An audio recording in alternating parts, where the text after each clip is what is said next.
Eran las 3 de la madrugada cuando Victoria Mendoza entró en aquel taller de Madrid. Su Ferrari se había averiado en plena Gran Vía, y aquel era el único sitio abierto. Lo que encontró la dejó sin palabras. Un hombre en mono de trabajo reparaba un motor, pero en una esquina del taller había una cama improvisada, y en esa cama dormía una niña pequeña, abrazada a un oso de peluche. El mecánico levantó la vista con ojos agotados y le pidió disculpas por el desorden. Le explicó que trabajaba de noche porque de día cuidaba a su hija. Necesitaba dinero para una operación que podría salvarle la vida. Victoria miró a la niña dormida, luego al padre que luchaba solo contra el mundo, y sintió que algo se rompía dentro de ella. Esa noche no solo encontró un mecánico, encontró algo que cambiaría su vida para siempre. Si estás preparado para esta historia, escribe en los comentarios desde dónde estás viendo este video. Madrid de noche tiene una energía diferente. Las luces de la Gran Vía brillan sobre el asfalto mojado. Los bares de Malasaña todavía sirven copas a los noctámbulos, pero en las afueras, en los barrios industriales de Villaverde, la noche es otra cosa. Es silencio, es soledad, es el sonido lejano de algún camión que pasa por la M40. En uno de esos polígonos industriales, entre naves abandonadas y talleres cerrados, había una luz encendida. Era el taller de Marcos Ruiz, un pequeño negocio de reparación de coches que durante el día atendía a los vecinos del barrio, y por la noche se convertía en algo completamente diferente. Marcos tenía 35 años, las manos permanentemente manchadas de grasa y unos ojos oscuros que llevaban demasiado tiempo sin dormir bien. Había heredado el taller de su padre, un hombre que le había enseñado todo lo que sabía sobre motores. Esa noche de noviembre, Marcos estaba trabajando en un BMW que necesitaba una revisión completa. Era un trabajo bien pagado, pero no era el único motivo por el que estaba despierto a las 3 de la madrugada. En una esquina del taller había una pequeña zona acondicionada como dormitorio improvisado. Había una cama individual con sábanas de princesas, una mesita con una lámpara de Hello Kitty y una estantería llena de cuentos. Y en esa cama, dormida con la paz de los inocentes, estaba Sofía. Sofía era la hija de Marcos. Tenía 6 años y era todo su mundo. Pero Sofía también estaba enferma, muy enferma. Hacía un año que le habían diagnosticado un problema cardíaco congénito. Los médicos habían sido claros. Necesitaba una operación compleja que solo se realizaba en una clínica privada de Barcelona. El coste era de 80.000 euros. La seguridad social no cubría ese tipo de intervención experimental, así que hacía lo único que podía hacer: trabajar. Trabajaba de día atendiendo a los clientes del barrio y trabajaba de noche en encargos especiales que pagaban mejor. Todo valía si significaba 1 euro más para la operación de Sofía. El problema era que no podía dejar a Sofía sola. Su madre, Clara, los había abandonado cuando Sofía tenía 2 años. Un día, simplemente se fue, dejando una nota que decía que no estaba hecha para ser madre. Marcos no había vuelto a saber de ella.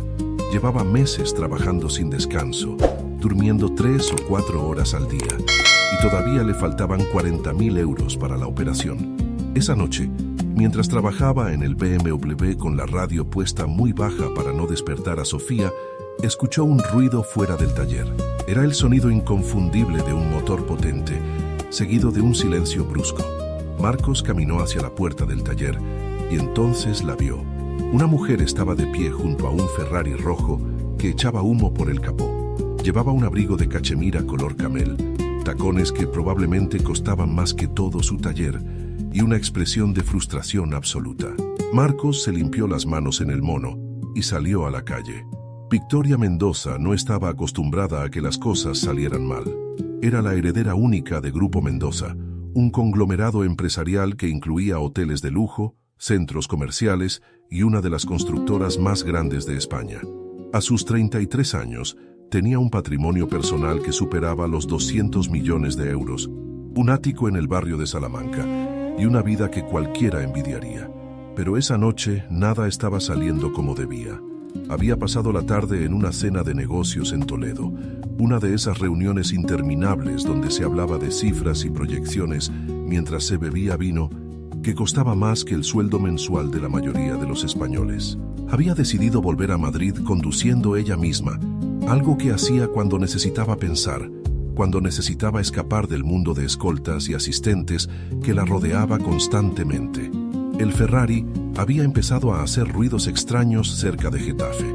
Victoria había ignorado la luz de advertencia en el salpicadero, convencida de que podía llegar a casa, pero el coche tenía otros planes. Se había detenido en seco en medio de una calle industrial, echando humo como si estuviera a punto de explotar. Victoria había llamado al servicio de asistencia de Ferrari, pero le habían dicho que tardarían al menos 2 horas en llegar. 2 horas en medio de la nada, en un barrio que no conocía a las 3 de la madrugada. Había pensado en llamar a su chofer, a su asistente, a cualquiera de las docenas de personas que trabajaban para ella. Pero algo la había detenido. Quizás era orgullo, quizás era terquedad, quizás simplemente estaba cansada de depender de otros para todo. Entonces había visto la luz del taller. Cuando Marcos salió, Victoria lo miró con una mezcla de alivio y desconfianza. No era lo que esperaba encontrar en un taller de barrio a las 3 de la madrugada. Era alto, con hombros anchos y una mandíbula que no había visto una cuchilla en varios días. Tenía las manos manchadas de grasa y el pelo revuelto, pero sus ojos eran inteligentes, atentos. Victoria le explicó la situación. El coche se había parado. No sabía qué le pasaba. Necesitaba que alguien lo mirara. Marcos asintió y se acercó al Ferrari, levantando el capó con una familiaridad que sorprendió a Victoria. Ella esperaba que un mecánico de barrio se quedara paralizado ante un coche de 400.000 euros, pero él lo trataba como cualquier otro vehículo. Después de unos minutos examinando el motor, Marcos le explicó el problema. Era un fallo en el sistema de refrigeración, algo que podía reparar esa misma noche si ella estaba dispuesta a esperar. Victoria aceptó sin dudarlo. No tenía otra opción. Marcos empujó el Ferrari hasta el interior del taller y fue entonces cuando Victoria vio algo que la dejó paralizada.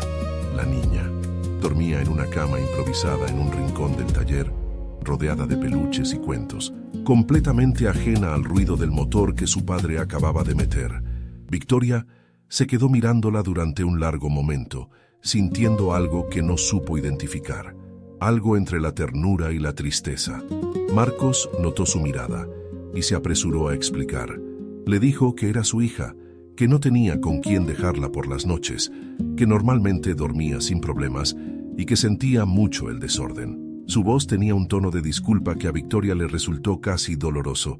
Ella le dijo que no se preocupara, que lo entendía, y era verdad. Lo que no entendía era por qué un padre tenía que trabajar de madrugada con su hija durmiendo en un taller, pero intuía que la respuesta no era algo que pudiera preguntar. Mientras Marcos trabajaba en el Ferrari, Victoria se sentó en una silla vieja cerca del banco de trabajo. Miró a su alrededor, observando el taller con ojos nuevos. Era pequeño, desordenado, lleno de piezas y herramientas que no reconocía, pero también era limpio, organizado a su manera, con todo en su sitio, y había detalles que hablaban de algo más que un simple negocio. Fotos de la niña pegadas en la pared, dibujos infantiles con dedicatorias, una taza que decía, el mejor papá del mundo. Victoria pensó en su propio padre, un hombre que había construido un imperio, pero que nunca había tenido tiempo para ella. Pensó en las noches que había pasado sola en habitaciones de hotel, mientras él cerraba negocios. Pensó en los cumpleaños celebrados con regalos caros pero sin abrazos, ese mecánico con las manos manchadas de grasa y una hija durmiendo en un rincón tenía algo que todo el dinero del mundo no podía comprar. Pasaron 2 horas. Victoria no se dio cuenta de cómo volaba el tiempo, absorta en la observación de aquel hombre que trabajaba en silencio, con movimientos precisos y una concentración absoluta. De vez en cuando, Marcos se acercaba a la cama de Sofía para comprobar que seguía dormida. Le acariciaba el pelo con una ternura que contrastaba con sus manos rudas y volvía al trabajo. Hacia las 5 de la madrugada, el Ferrari estaba reparado. Marcos le explicó a Victoria lo que había hecho, los repuestos que había utilizado, las comprobaciones que había realizado. Hablaba de mecánica con la misma naturalidad con que otros hablan del tiempo, y Victoria se encontró escuchándolo con genuino interés. Cuando llegó el momento de pagar, Marcos le dio un precio que a Victoria le pareció ridículamente bajo. Le dijo que era lo justo por el trabajo realizado, que no podía cobrar más solo porque el coche fuera caro. Victoria sacó varios billetes de su cartera, mucho más de lo que él había pedido, y los dejó sobre el banco de trabajo. Marcos los miró, luego la miró a ella, y negó con la cabeza. Dijo que no podía aceptar eso, que era demasiado, que él no necesitaba caridad.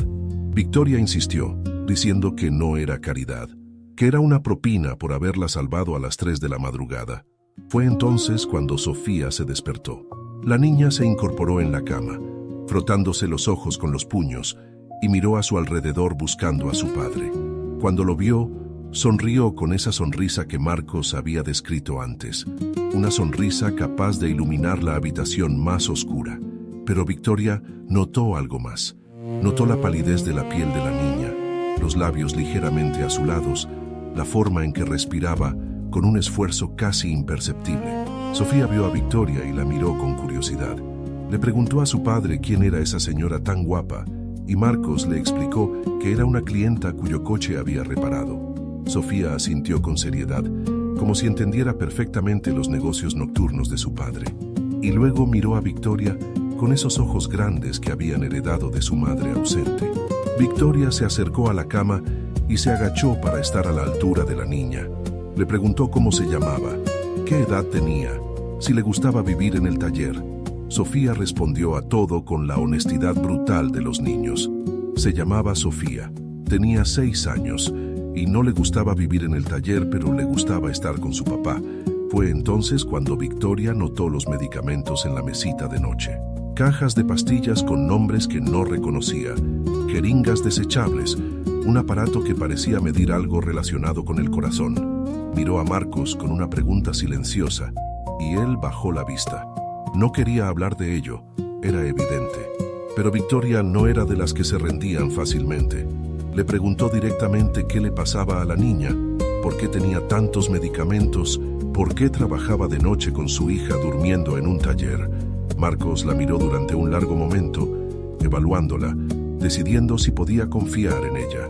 Finalmente, con voz cansada, le contó la verdad. Le habló del diagnóstico, de la operación que Sofía necesitaba, del coste imposible, de los meses trabajando sin descanso para reunir el dinero.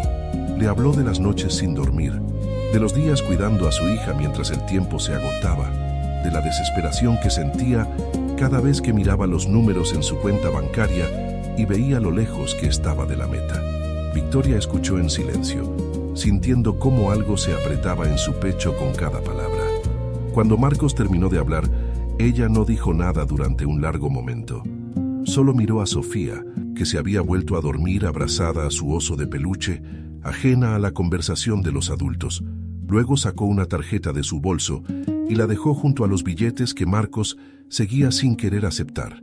Le dijo que la llamara, que quería ayudar, que tenía recursos que podían hacer una diferencia. Marcos negó con la cabeza, repitiendo que no necesitaba caridad, que se las arreglaría solo. ¿Te está gustando esta historia? Deja un like y suscríbete al canal. Ahora, continuamos con el vídeo. Victoria no insistió, solo recogió sus cosas, se despidió de él con una mirada que decía más que cualquier palabra y salió del taller. Pero mientras conducía de vuelta a su ático del barrio de Salamanca, con el amanecer tiñendo de rosa el cielo de Madrid, Victoria supo que no podía simplemente olvidar lo que había visto. Esa niña, ese padre, esa lucha silenciosa en un taller de barrio. Todo eso se había quedado grabado en su memoria, como una marca a fuego. Y Victoria Mendoza no era de las que dejaban las cosas a medias. Los días siguientes fueron extraños para Victoria. Volvió a su vida normal, a las reuniones de negocios, a las cenas con inversores, a las decisiones que movían millones de euros de un lado a otro. Pero su mente seguía regresando al taller, al mecánico con las manos manchadas de grasa, a la niña que dormía rodeada de peluches mientras su padre luchaba por salvarle la vida. Hizo lo que mejor sabía hacer: investigar. Puso a su equipo a buscar información sobre Marcos Ruiz, sobre su taller, sobre su hija. No era espionaje, se dijo a sí misma. Era solo verificación. Quería asegurarse de que la historia era real, de que no estaba siendo víctima de una estafa emocional elaborada. Los resultados llegaron en menos de 24 horas. Todo era verdad. Marcos Ruiz, 35 años, propietario del taller Ruiz desde hacía 3 años. Sofía Ruiz, 6 años, diagnosticada con una cardiopatía congénita compleja. La operación recomendada se realizaba en una clínica privada de Barcelona con un coste de 80.000 euros. Marcos había reunido 40.000 hasta la fecha, la mitad de lo necesario. Pero lo que más impactó a Victoria fueron los detalles adicionales que su equipo descubrió. Marcos no había pedido ayuda a nadie, no había iniciado ninguna campaña de crowdfunding, no había contactado con fundaciones, no había buscado patrocinadores. Simplemente trabajaba día y noche, tratando de reunir el dinero por sí mismo. Victoria conocía el orgullo. Lo había visto en su padre, lo había visto en muchos empresarios con los que trataba. Pero esto era diferente. Esto no era orgullo empresarial, no era ego herido. Era algo más profundo, más puro. Era un hombre que no quería deber nada a nadie, que quería poder mirar a su hija a los ojos y decirle que él la había salvado. Pasó una semana. Victoria intentó olvidar, sumergirse en su trabajo, en sus proyectos, en la vida de lujo que siempre había conocido. Pero cada noche, antes de dormir, pensaba en Sofía. Pensaba en sus labios azulados, en su respiración trabajosa, en el tiempo que se le estaba acabando. Finalmente tomó una decisión. Era viernes por la noche cuando su Mercedes se detuvo frente al taller de Marcos. Las luces estaban encendidas como esperaba. Victoria bajó del coche sin su chofer, sin su asistente, sin ninguno de los filtros que normalmente la separaban del mundo real. Cuando entró en el taller, Marcos estaba exactamente donde lo había dejado una semana antes, inclinado sobre un motor, las manos manchadas de grasa, la concentración absoluta. Sofía no estaba esta vez. Probablemente dormía en la trastienda. Marcos la reconoció inmediatamente. La sorpresa en su rostro fue evidente, seguida de algo que parecía preocupación. Le preguntó si había algún problema con el Ferrari, si algo había fallado. Victoria negó con la cabeza. Le dijo que no venía por el coche, venía por él. Venía con una propuesta. Marcos se limpió las manos en un trapo, sin apartar la vista de ella. Su expresión era cautelosa, casi defensiva. Le preguntó qué tipo de propuesta. Victoria respiró hondo. Le explicó que había investigado, que sabía todo sobre Sofía, sobre la operación, sobre el dinero que faltaba. Antes de que él pudiera protestar, levantó la mano para silenciarlo. Le dijo que no estaba ofreciendo caridad, estaba ofreciendo un trato. Ella necesitaba un mecánico de confianza. Su empresa gestionaba una flota de vehículos de lujo, coches que necesitaban mantenimiento constante, reparaciones expertas, alguien que supiera lo que hacía. Había visto cómo Marcos trabajaba, había visto su habilidad, su profesionalidad. Quería contratarlo como jefe de mecánicos de su flota, con un sueldo que le permitiría pagar la operación de Sofía en menos de 6 meses. Marcos la miró en silencio durante un largo momento. Victoria podía ver la lucha en sus ojos, el orgullo contra la necesidad, el miedo contra la esperanza, la desconfianza contra la posibilidad de salvación. Finalmente él habló. Preguntó por qué. Porque ella, una mujer que podía tener cualquier cosa, se molestaba en ayudar a un mecánico de barrio al que había conocido por casualidad. Victoria no había esperado esa pregunta, o quizás sí, pero no había preparado una respuesta. Se quedó en silencio un momento, buscando las palabras. Le dijo la verdad.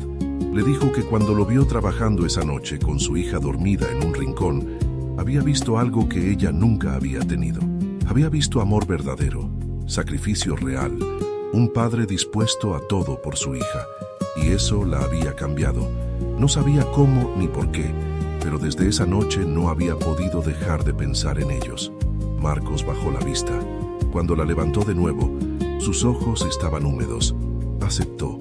Los meses siguientes fueron un torbellino de cambios. Marcos cerró su pequeño taller y empezó a trabajar para Grupo Mendoza, primero como mecánico jefe de la flota y pronto como supervisor de todo el departamento de mantenimiento. Su habilidad era innegable, su ética de trabajo impecable, y su capacidad para liderar equipos sorprendió a todos, incluido a él mismo. El sueldo era generoso, mucho más de lo que había ganado nunca. En 3 meses había reunido el resto del dinero para la operación de Sofía. La intervención se programó para marzo, en la clínica de Barcelona que los médicos habían recomendado. Pero algo más estaba cambiando, algo que ni Marcos ni Victoria habían previsto. Ella encontraba excusas para visitarlo en el trabajo. Pasaba por el garaje para revisar los coches, preguntaba por Sofía, se quedaba a charlar más tiempo del necesario. Él empezó a esperar esas visitas, a preparar café por si ella aparecía, a sentir una alegría inexplicable cuando la veía cruzar la puerta. No era algo que ninguno de los dos buscara. Victoria venía de un mundo de cenas de gala y reuniones en despachos de cristal. Marcos venía de turnos de noche y manos manchadas de grasa. No tenían nada en común, excepto algo que iba más allá de las circunstancias, una conexión que ninguno de los dos podía negar. Sofía fue la primera en darse cuenta. Los niños ven lo que los adultos intentan esconder. Una tarde, mientras Victoria la ayudaba con los deberes en el apartamento nuevo que Marcos había alquilado en un barrio mejor, Sofía le preguntó directamente si estaba enamorada de su papá. Victoria se quedó sin palabras. Miró a la niña con esos ojos grandes que veían demasiado y no supo qué responder. Sofía sonrió con esa sonrisa que iluminaba habitaciones. Le dijo que a ella le parecía bien, que le gustaría que Victoria fuera su mamá. Victoria sintió que algo se rompía dentro de ella, algo que había mantenido cerrado durante años, protegido tras muros de dinero y éxito, y soledad elegida. Abrazó a Sofía con fuerza, sintiendo las lágrimas correr por sus mejillas, sin saber exactamente por qué lloraba. La operación de Sofía fue en marzo, como estaba previsto. Marcos estuvo a su lado cada segundo, sin soltar su mano antes de que la llevaran al quirófano, sin moverse de la sala de espera durante las 8 horas que duró la intervención. Y Victoria estuvo a su lado, también, sin que nadie se lo pidiera, sin que nadie esperara que estuviera allí.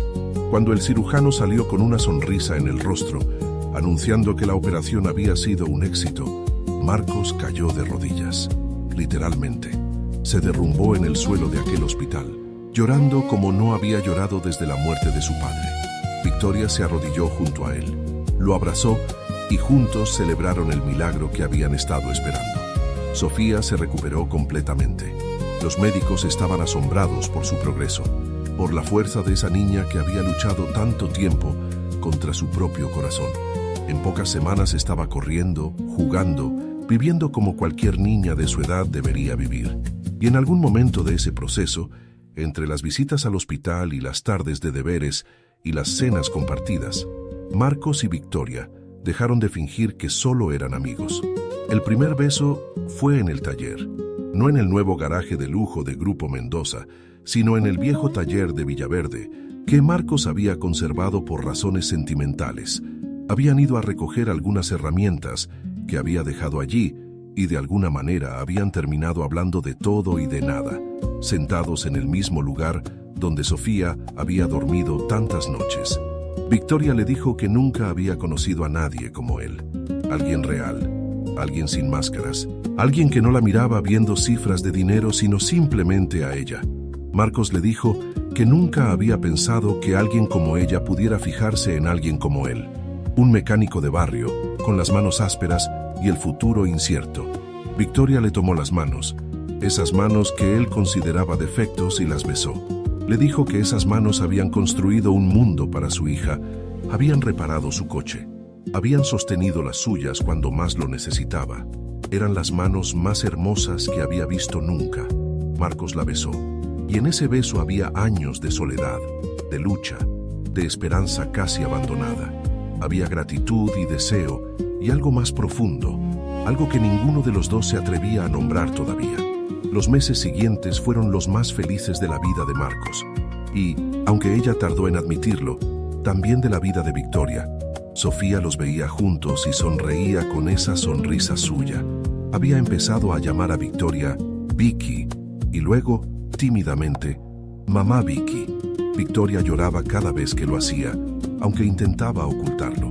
Un año después de aquella noche en que un Ferrari averiado había cambiado el destino de 3 personas, Marcos le pidió a Victoria que se casara con él.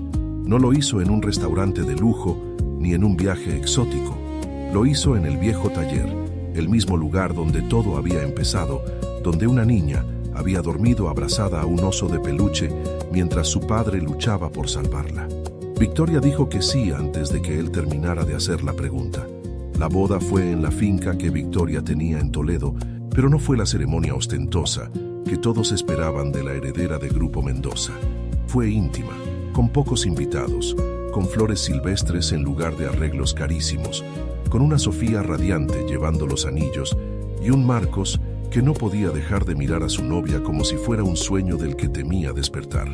Cuando el juez los declaró marido y mujer, Sofía corrió hacia ellos y los 3 se abrazaron. Era una imagen que resumía todo. El mecánico que había trabajado de noche para salvar a su hija, la millonaria que había encontrado el amor donde menos lo esperaba, y la niña cuyo corazón reparado latía ahora con fuerza, con vida, con futuro. Esta historia nos enseña que el amor verdadero no entiende de clases sociales ni de cuentas bancarias.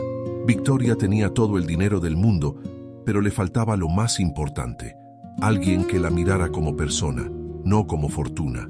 Marcos no tenía nada excepto su hija y sus manos trabajadoras, pero tenía algo que el dinero no puede comprar, un corazón capaz de amar sin condiciones. Nos enseña también que a veces los encuentros más casuales son los más importantes de nuestra vida. Un Ferrari averiado a las 3 de la madrugada, un taller con la luz encendida, una niña dormida en una esquina.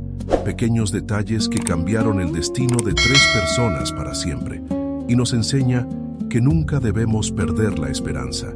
Marcos trabajaba cada noche sin saber si llegaría a reunir el dinero, sin saber si su hija sobreviviría, sin saber si el sacrificio valdría la pena. Pero siguió adelante, porque eso es lo que hacen los padres. Luchan aunque las probabilidades estén en contra, aunque el mundo parezca imposible. A veces la vida nos sorprende, a veces la ayuda llega de donde menos la esperamos. A veces el amor aparece disfrazado de avería de coche. Si esta historia te ha emocionado, si te ha hecho creer en el poder del amor y la perseverancia, entonces ha cumplido su propósito. Gracias por haber viajado conmigo hasta el final de esta historia.